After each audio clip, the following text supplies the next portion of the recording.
So, how are you guys? This is Praise FX UJ, and yet back with another new video. So, I'm just going to talk about very few things in a short period of time, then we continue. So, today's topic is about very few concepts to be profitable. That means, if I say profitable, that means you have been trading for some good time, you have been practicing, now it's the time to master. So without wasting our time, please, if you're new to our channel or if you're new here, please kindly share, subscribe, comment, like and follow us. Yeah, that will be our very humble opinion and request. So first of all, we need to focus on three things. You get it? That's what I would recommend. You get it? Three things. That would be three things that I would comment. Number one is market structure. So market structure, in simple terms, we know that it is the framework of the market. Either price can be pushing up or price can be pushing to the downside, or price can be moving sideways. You get it? So that is, in simple terms, that is what we call market structure. It's the framework of price in the market, how price is behaving, as simple as that. So if you understand that thing, and if you master things, these are the things that most people despised, but these are the most crucial things that are so important in the market, even before you understanding all those terminologies and those complicated things. You get it? That's number one. So number two, or before going to number two, what is the use of the market structure? It's just to identify the structure or the price of the structure of the pair you're dealing with. You get it? That is number one.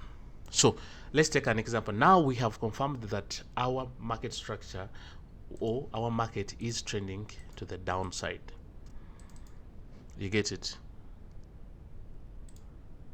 Just a moment, guys. Let me pick this call.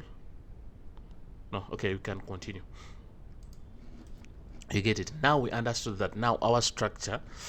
Now let me just first remove these. Now we understood that now our structure, it is bearish, right? Now let's first focus on that. That our most recent structure is bearish. Why? It did broke the most recent low. It protected this high. Let's imagine this where the market before this here, the market was here. So it protected, this was a strong high. It was protected because it failed to break it, hence it broke this low. So we understood that now the trend is in a bearish market, and we understood that now the market is trending to the downside. Number one. So what is number two? Number two, we have what we call the supply and demand. In simple terms, supply and demand, it's like the difference between the selling power and the buying power. You get it? So take an example.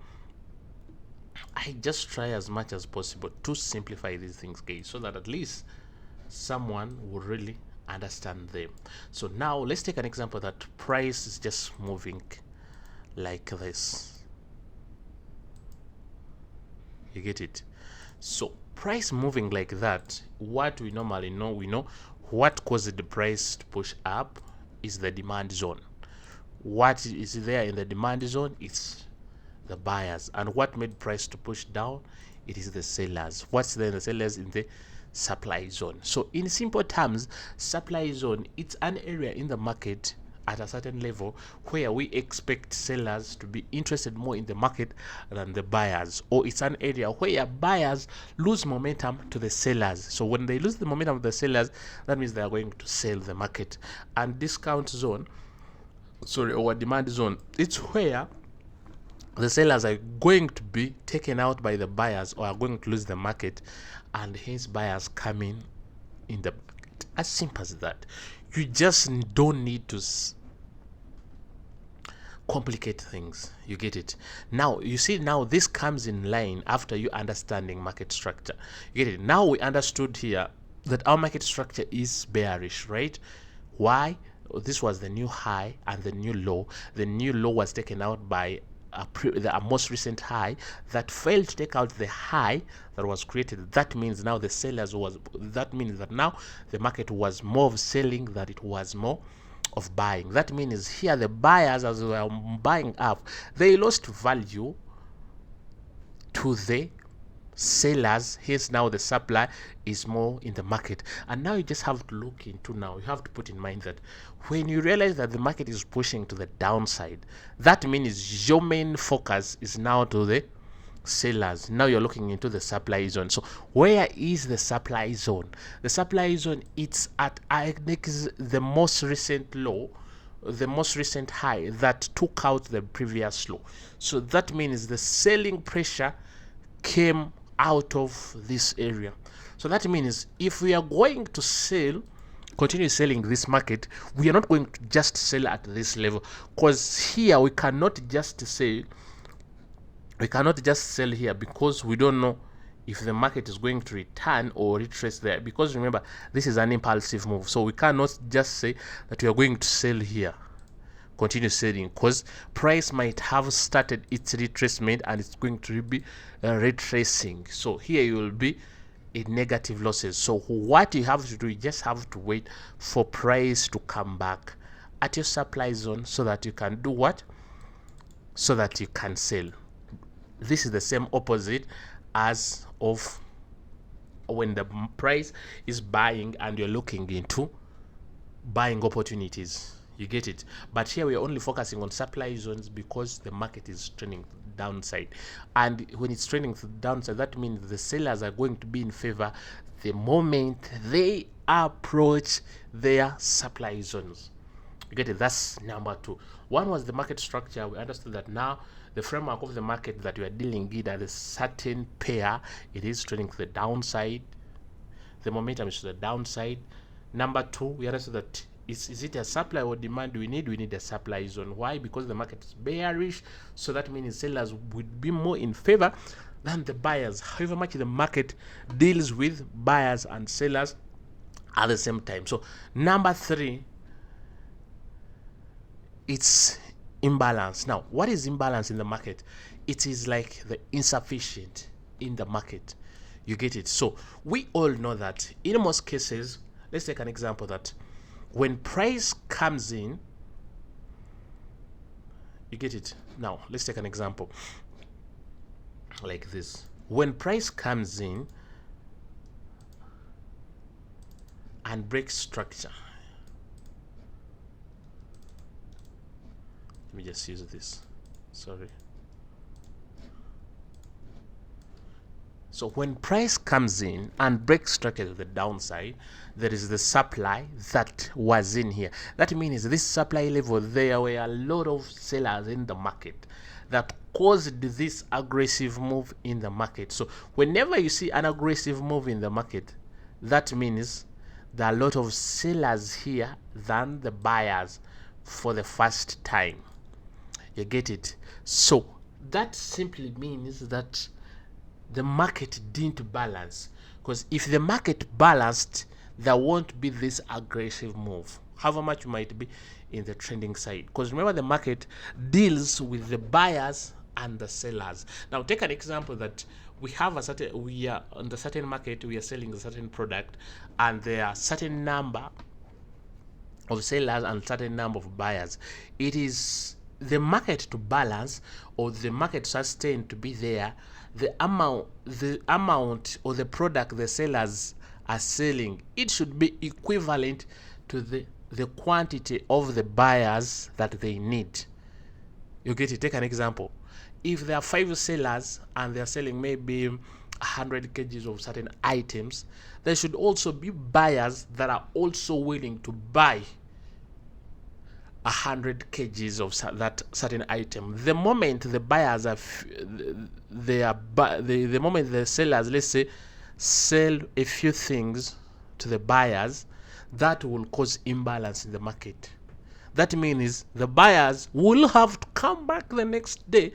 If the yesterday they took maybe 50 kgs, the next time they will come back and take the other 50 kgs. Not until the item is finished. So it's still the same thing. Take an example. Coming back over the next day, take it as a retracement. That price will have to come back, feel that imbalance. So the feeling of imbalance, that means it will be the leftovers. You get it? You get it? That means, let's take an example. Here we have 50 kgs of a certain item, and boom, the first sellers, they sold, they went aggressive because the buyers were very few in the market, and they left some 50 kgs. You get it? So the market to balance, because remember they have to be 50-50, they will have to first come back. You get it? They will have to first come back and fill this imbalance. Just a moment. They will have to come back and fill this imbalance. You get it? So that the market will balance or will be equal. I think the terms I'm trying to use, they are really explicable. They're understandable. You get it? Now, after price filling this imbalance, then that's when they will reach at the supply zone. They will come, oh, we have come for our 50 kgs of the certain item. Then confirm with the sellers. So now can we go? Yes. Maybe you never know that the time they are at a certain imbalance, they are bargaining. You get it? So after the supply agrees, you get it? That's when you realize that whenever price reaches a certain imbalance, it lays there. They agree. Then after the supply agrees, boom, they will sell until they reach home. As simple as that. I think that's the best terminology I can use for someone to understand it. So in simple terms, an insufficient, some people call it an imbalance or a fair value gap. It is the gap that is there in the market that is not supposed to be there, and of which it is caused by, in most cases, let's take an example, when there is geographical issues, or maybe the climate changing and certain areas, or fundamentals, you get it, or political news. Let's take an example. Some countries are having let's take people are speculating that there might be World War III and the market is supposed to be stable. That means most people, they are going to safe havens. So whenever people go to safe havens, they affect their currency. The currency loses value. So people decide to buy more of commodities than the currency. So I think it's so much under applicable. If you really don't get this, at least try to watch the video, download it, rewatch as many times as possible. If you really don't get it, please send me a message. We shall see what best way I can help you. So without wasting time, let's go to the chart, right? So I'm just going to just so since I'm a day trader, I'm just going to get a little bit of example, and we see.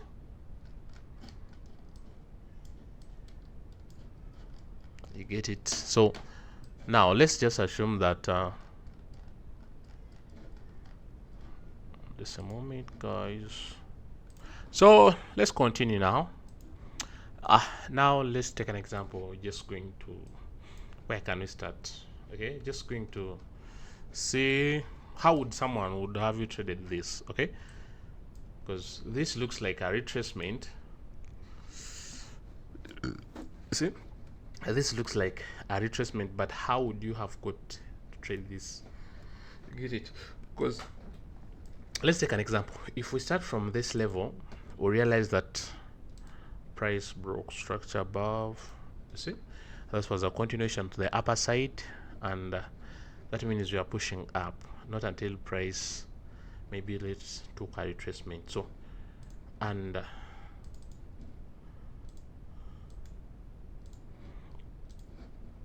well, let's take an example. Where would you have gotten in and get? You see, when you understand that you're a profitable trader, you just have to understand that you can get chances of taking in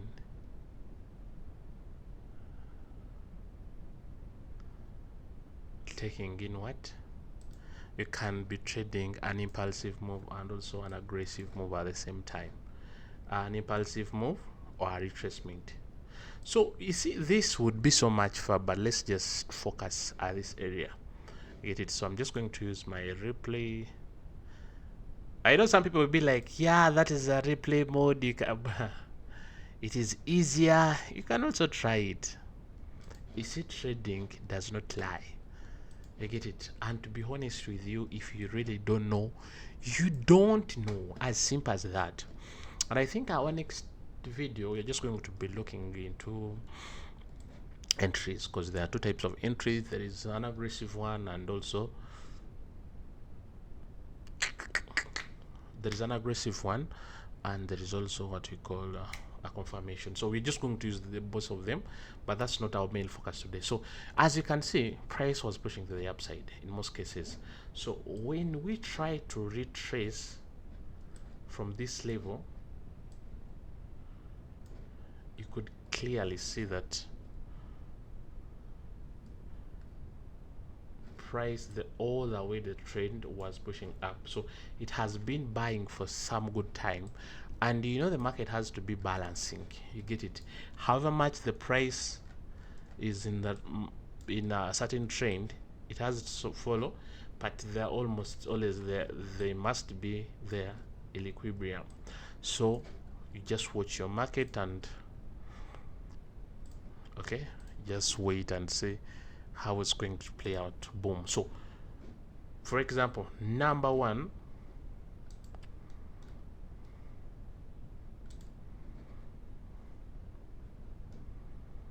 so number one, the number one entry someone is looking at,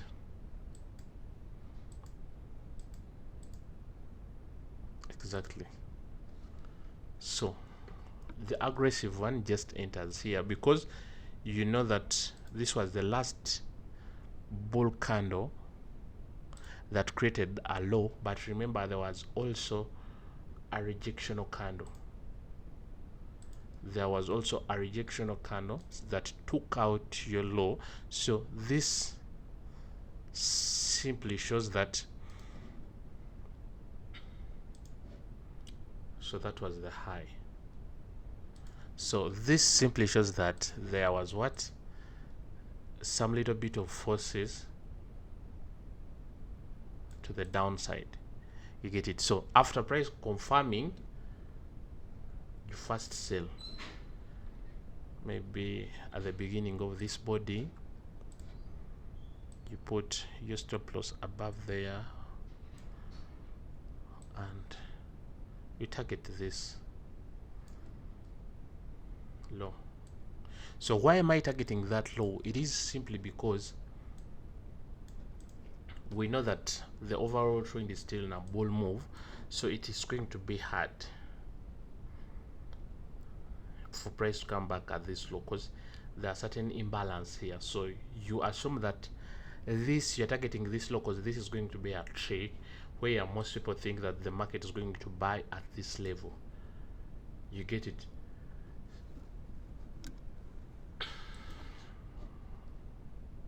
You get it? So just target that. Now people who trade confirmations, so for us we just need structure. However much we have seen that, we are not yet convinced.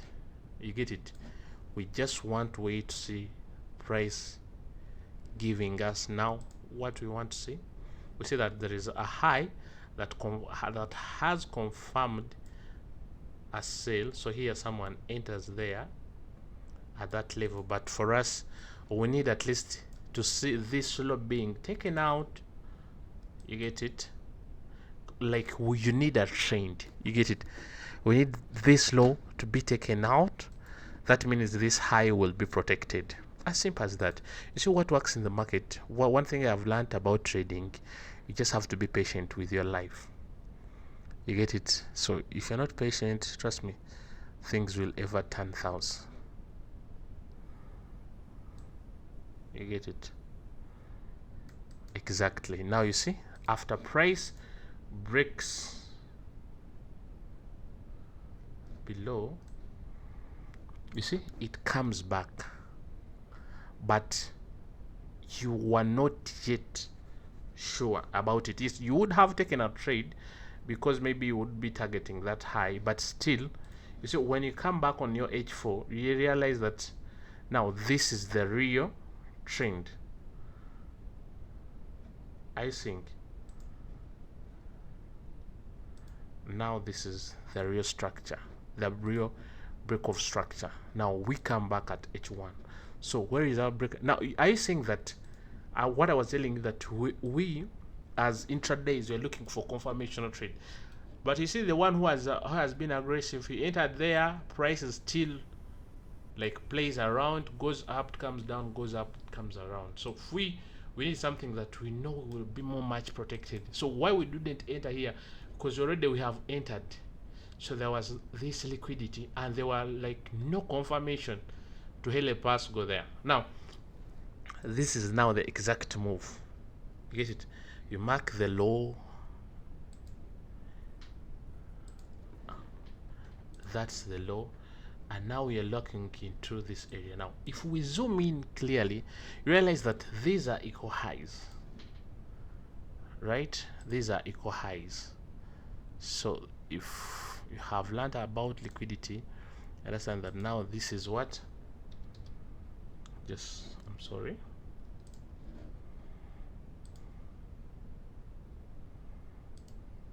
this is liquidity.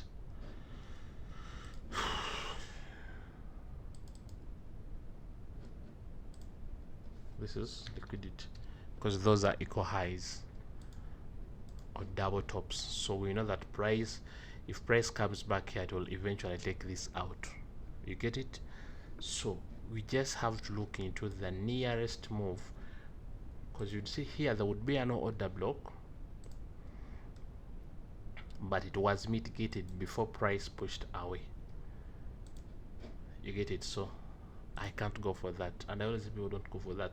So you're looking for the most recent push that broke this one. If you look closely, this was like, there was this indecision,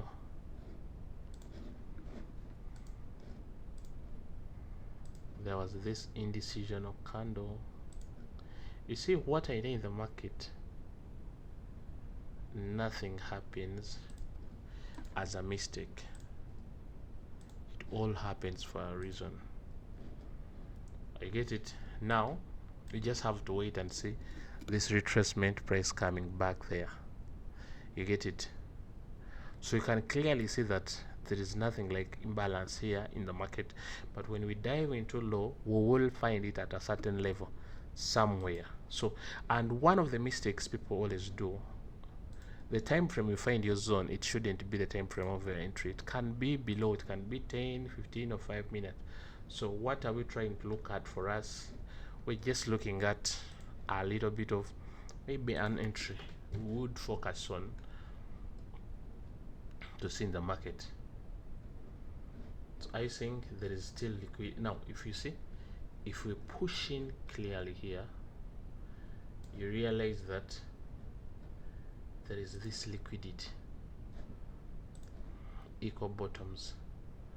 So we know however much price will have to come, clear them out, and then moves away. Let me just bring this horizontal line. You see, there is nothing that happens like magic in the market. At least there must be a way. You get it? Just going to try to zoom it as much as possible.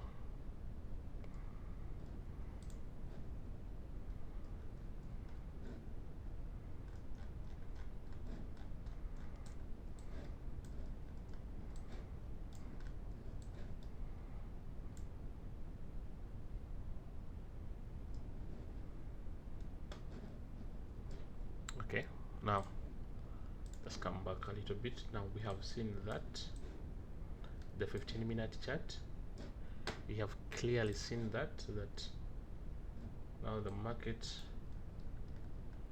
has to push away into this area. At least now we know that price has to come back. Now once we go on the 15-minute chart, this is not something that is going to happen every now and then, but at least what I know, it is effective, right? It is insufficient.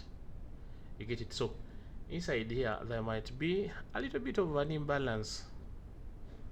This one,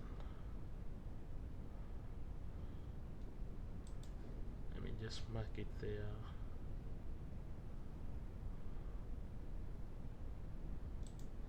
But even price might not tap there, but you could clearly see that there might be more reason of price pushing up than moving down. So what we only want to see, you see, our main interest is that we want to see price come back at that area. This is number one, number two, and number three. Then we push up, we push down. As simple as that.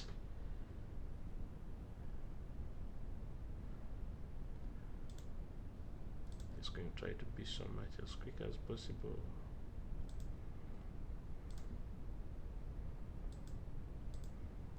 So you see what the market does? It first makes the first trick. People think that it's now time for selling, or even they rush to sell.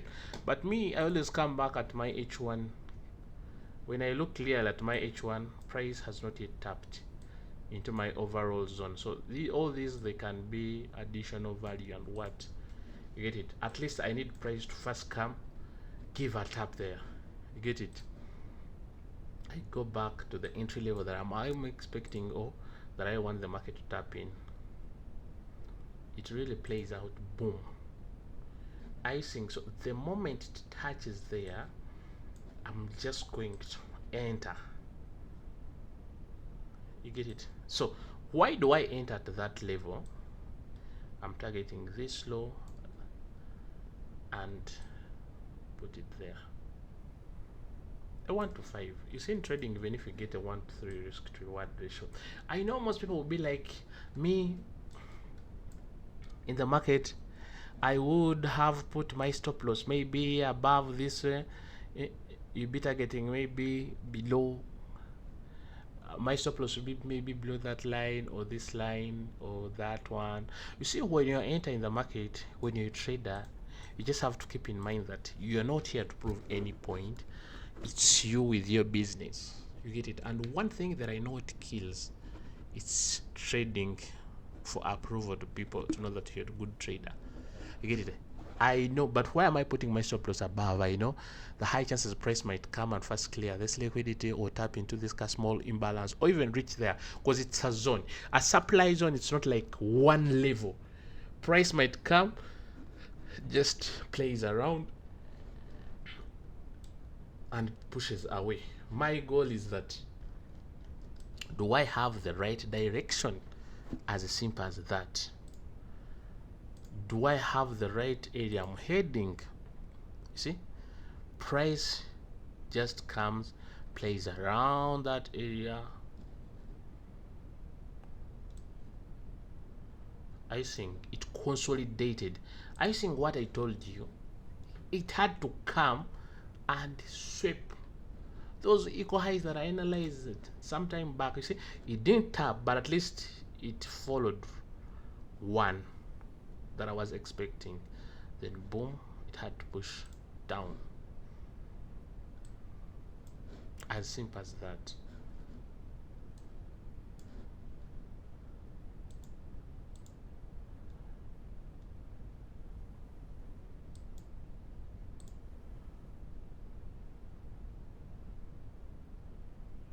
And one thing, if you get a good trade, please hold up to your TP if you know you trust your analysis.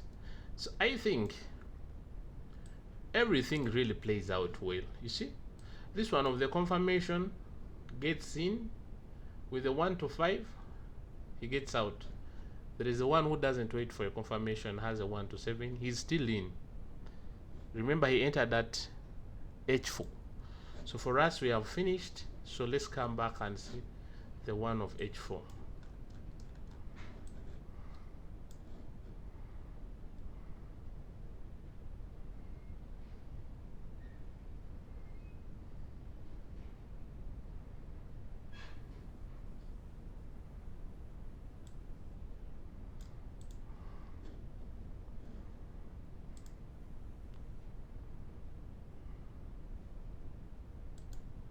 Exactly. Now you see, played out also well. Now in the market, you just have to understand, you can have different way you see the market, but all you'll be right as long as you have the same direction. You get it? That's why you shouldn't despise someone's trading because you think you're not in the same line or you don't have the same idea at the same time. So guys, if you feel like this video has added something to you, please kindly share, subscribe, like and comment. You can follow us. Yeah, that's a humble request you can do for us. See you next time. I sign out. Bye bye.